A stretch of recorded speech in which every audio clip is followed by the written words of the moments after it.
नमस्कार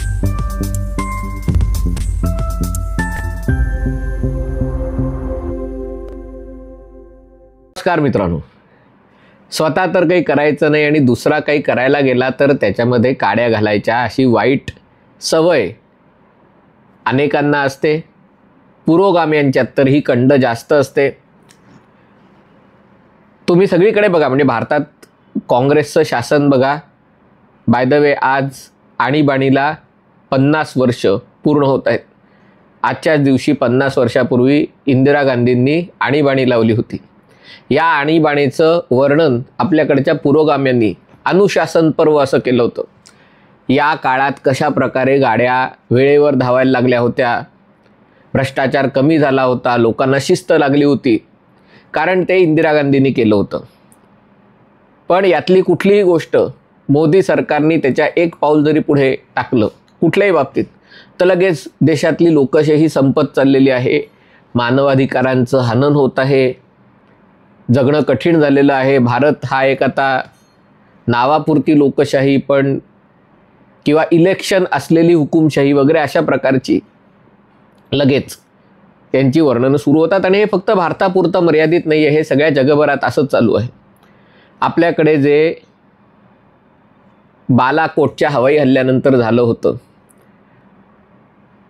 आणि काही प्रमाणात आत्ताही भारत पाकिस्तान यांच्यामध्ये जी चकमक, अधिकृतरित्या चकमक, अनौपचारिकदृष्ट्या युद्ध झालं होतं, त्यानंतरही असाच प्रयत्न काही पुरोगाम्यांनी केला की यामध्ये पाकिस्तानचे एअरबेस उद्ध्वस्तच झालेले नाही आहेत, त्यांच्या अण्वस्त्रांच्या साठ्यावर काही परिणामच झालेला नाही आहे. हे सगळं लुटूपुटूच्या लढाईचा भाग आहे. हे युद्ध डोनाल्ड ट्रम्प यांनीच थांबवलेलं आहे. याचं कारण, या सगळ्या युद्धाचं श्रेय पंतप्रधान नरेंद्र मोदींना मिळेल ही यांची पोटदुखी होती. आता या वृत्तीचा अनुभव डोनाल्ड ट्रम्प यांनाही आलेला आहे.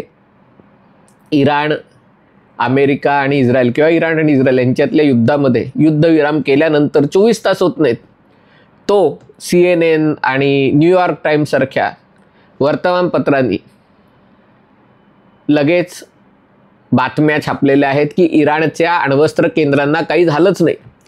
थोडंसं नुकसान झालं पण त्यांनी काही फारसा फरक पडणार नाही. आधी इराण 3 महिन्यात अण्वस्त्र बनवू शकणार होता, आता फार तर फार 6 महिन्यात बनवेल.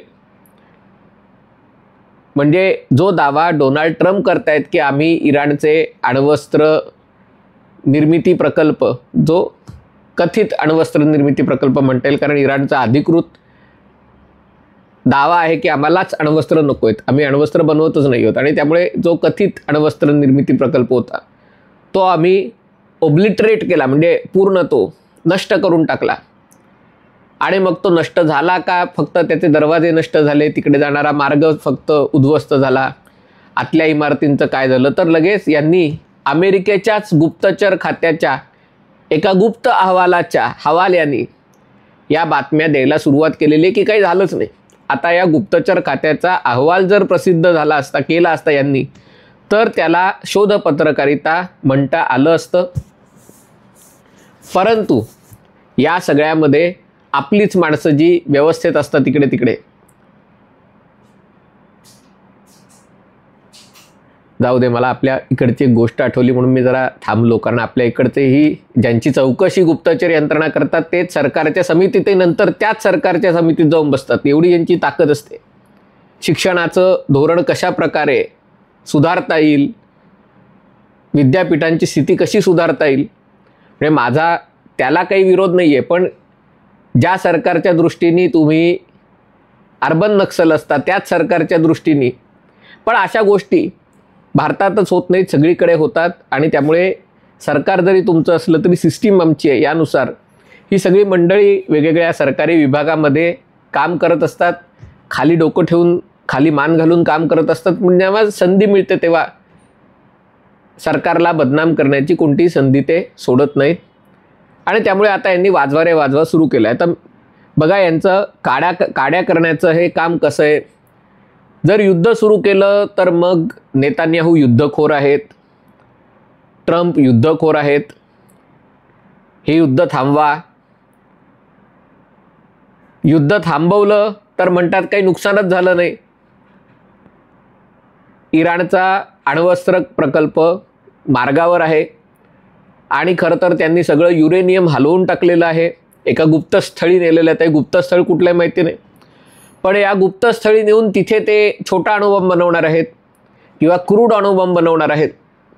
मी या सगळ्याकडे येणार आहे, मी या सगळ्याच्या टीकेच्या वस्तुस्थितीकडे येणार आहे. पण अशा बातम्या लगेच 24 तासात पेरायला सुरुवात होते. आपल्याकडेही कुठलाही विषय असो, EVM हॅकिंगचा विषय असो किंवा मग स्टॅच्यू ऑफ युनिटीचा विषय असो की तिथे कशा प्रकारे कंत्राटी कामगारांना काढलं गेलं, अदानी अंबानींचा फायदा केला जातो पण या लोकांना, गरीब लोकांना त्रास दिला जातो, अशा प्रकारचे नॅरेटिव्ह सेट करण्यात हे लोक तज्ज्ञ असतात. आता या अमेरिकेतल्या नॅरेटिव्हकडे येऊया. पहिला मुद्दा, जर इराण अशा प्रकारे गुप्त अणु बॉम्ब बनवण्याचे प्रकल्प राबवत असेल तर या पुरोगाम्यांचा नोबेल पारितोषिक विजेता अध्यक्ष बराक ओबामा यांनी जो करार केला इराणशी, तोही करार अमेरिकेची फसवणूक नव्हता का? कारण जर या करारानुसार इराणने 10 वर्षासाठी आपला अणु इंधन समृद्धीकरण कार्यक्रम तो जर थांबवला असेल, आणि किती मोठं यश ओबामांना मिळालं, इराणला त्यांनी वाटाघाटीच्या टेबलवर आणलं, यासाठी याच लोकांनी ओबामांचा उदो केला होता. आता हेच लोक म्हणतात इराण गुप्तपणे अण्वस्त्र निर्मिती प्रकल्प आणखीन कुठल्या तरी साईटमध्ये राबवत होता. कुठे ते त्यांनी सांगितलेलं नाहीये. म्हणजे जर ट्रम्प अपयशस्वी असतील तर ओबामा डबल अपयशी आहे. पण ओबामाच्या बाबतीत असं लिहायचं नाही, कारण तो आपला माणूस आहे. दुसरी गोष्ट, जर युद्ध नको असेल, म्हणजे तुमचा उद्देश काय आहे की तुम्हाला युद्ध नकोय, इराण इस्रायल युद्ध नकोय, अमेरिका इराण युद्ध नकोय, आणि जर ट्रम्प दावा करत असेल आणि तुमचं म्हणणं इराणला अण्वस्त्र बनवायचंच नाहीये,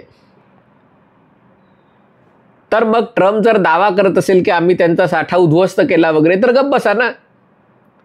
कशाला उगाच खाजवून खरूच काढताय? म्हणजे ज्याचं असं धोरण आहे की आम्हाला इराणला अण्वस्त्र निर्मितीच्या टप्प्यापर्यंत जाऊनच द्यायचं नाहीये, त्याला तुम्ही सांगताय की तुम्ही करून काही झालंच नाही. म्हणजे थोडक्यात काय, तर पुन्हा युद्ध करा, पुन्हा हल्ले करा.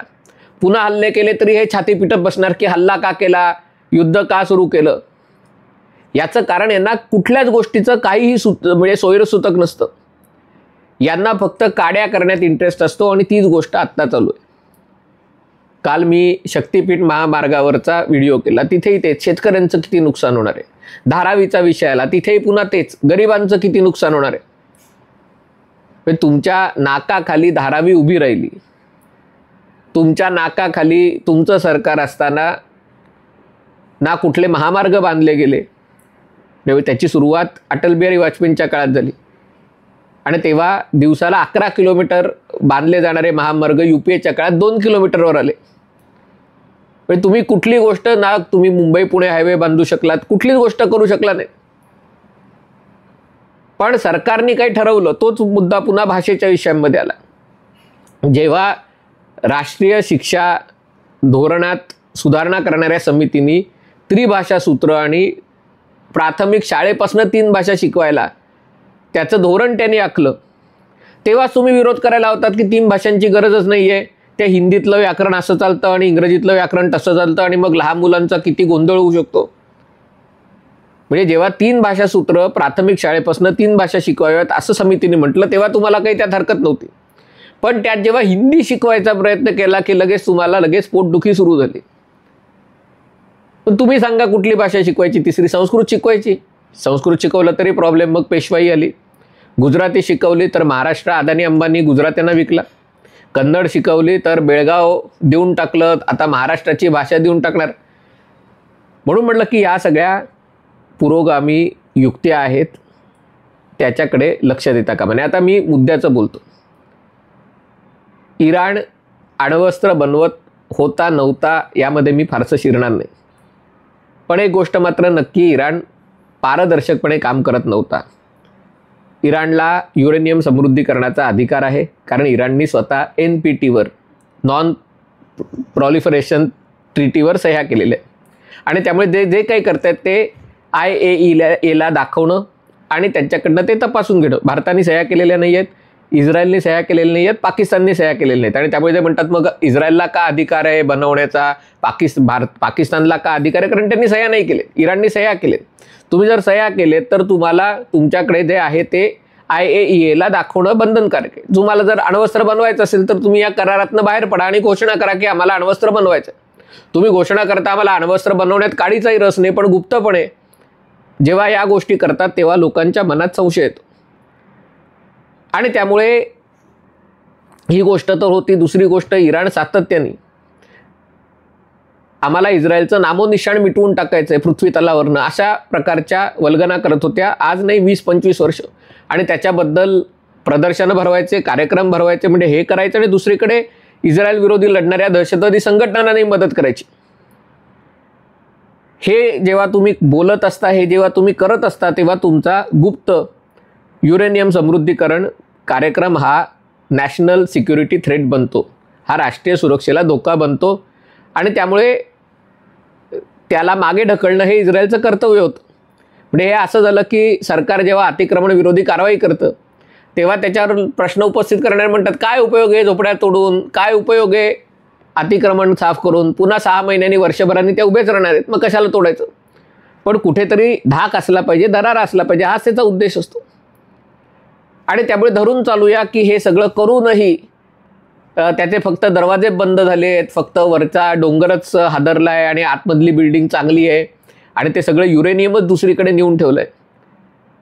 तर मला सांगा, इराणला समजा अणुबॉम्ब बनवायचा आहे तर बनवला, तर तो इस्रायलपर्यंत नेणार कसा?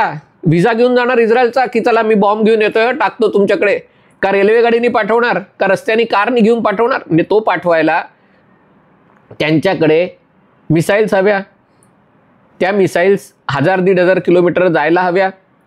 अजूनही तो मुद्दा आहे, अजूनही तो धोका आहे, कारण इस्रायल विरुद्ध इराणनी ज्या 400-450 मिसाईल्स वापरल्या त्यातल्या 90% जास्त इस्रायलनी हवेतल्या हवेत उद्ध्वस्त केल्या. पण ज्या 40-50 मिसाईल इकडे तिकडे इस्रायलमध्ये पडल्या, काही थेट पडल्या, काही उद्ध्वस्त केल्यानंतर त्या कोसळल्या आणि त्याच्यामुळे नुकसान झालेलं आहे. पण म्हणजे इराणला किमान 10 अणुबॉम्ब तयार करायला पाहिजेत की त्यातला एक यशस्वीरित्या पडायचं असेल तर, कारण 10तले 9 इस्रायल हवेतल्या हवेत उद्ध्वस्त करणार. ते लॉन्च करायला लॉन्चर पाहिजेत, ते क्षेपणास्त्रावर चढवायला ती यंत्रणा पाहिजे. नुसता त्यांनी तयार केला, त्याचा स्फोट कुठे करणार? इराणमध्ये. म्हणून म्हटलं की, आणि तेव्हा जेव्हा ती वेळ येईल तेव्हा तशा गोष्टी होतील. आता परिस्थिती काय बदलली ही लक्षात घ्या. आत्ता आकाशात सगळीकडे अमेरिकेचे, इस्रायलचे उपग्रह आहेत. ते इराणच्या प्रत्येक कृतीवर उपग्रहाच्याद्वारे बारीक नजर ठेवून आहेत. त्यांचे ड्रोन फिरत आहेत, त्यांना कोणी अडवू शकत नाही, थांबवू शकत नाही, कारण इराणची एअर डिफेन्स सिस्टीमच उद्ध्वस्त झालेली आहे. आणि त्यामुळे जरी इराणनी काहीतरी चोरी करून करण्याचा प्रयत्न केला, जोपर्यंत ते छोट्या स्केलवर आहे तोपर्यंत होऊ शकतं, पण ज्या क्षणी ते तुम्ही बाहेर काढाल त्या क्षणी ते उद्ध्वस्त होऊ शकेल. पण याच्याही पलीकडे जाऊन हे जे सगळं चालू आहे ते श्रेय मिळू नये, डोनाल्ड ट्रम्प यांना श्रेय मिळू नये, हा एकमेव उद्देश आहे त्याच्या मागे. आणि त्याच्यामुळे स्वतःचं नाक कापून दुसऱ्याला अपशकुन करतोय याचंही भान या पुरोगामी मंडळींना राहत नाही. ही गोष्ट भारत पाकिस्तान युद्धानंतरही आपल्या लक्षात आली होती. आणि तेव्हा आपल्याकडचे अनेक जण, अरे न्यूयॉर्क टाइम्सने म्हटलंय, गार्डियनने म्हटलंय, ते उष्टकर्कट खाणारे लिहित असतात तिकडचं बघू. पण या सगळ्या माध्यमांचा दुटप्पीपणा कसा आहे तो तुम्हाला दाखवणं आवश्यक आहे, कारण पुढे आणखीन काही ना काहीतरी होत राहील आणि ते पुन्हा तशा गोष्टी करतील. पण ट्रम्प जसं त्यांना तोंडावर म्हणतात ते फेक न्यूज, चल गप बस खाली बसल, तशा प्रकारे यांना आपण वागणूक दिली तरच आपण आत्मविश्वासाने पुढे जाऊ शकू. अन्यथा आपल्यामध्येही हे अशाच प्रकारचे काड्या करत राहणार आहेत, रस्त्यात काटे पेरत राहणार आहेत. हा व्हिडिओ आपल्याला आवडला असेल तर कृपया लाईक करा, शेअर करा आणि चॅनल सबस्क्राईब करण्याची विनंती. तुर्तास इथेच थांबतो. पाहत रहा MH48.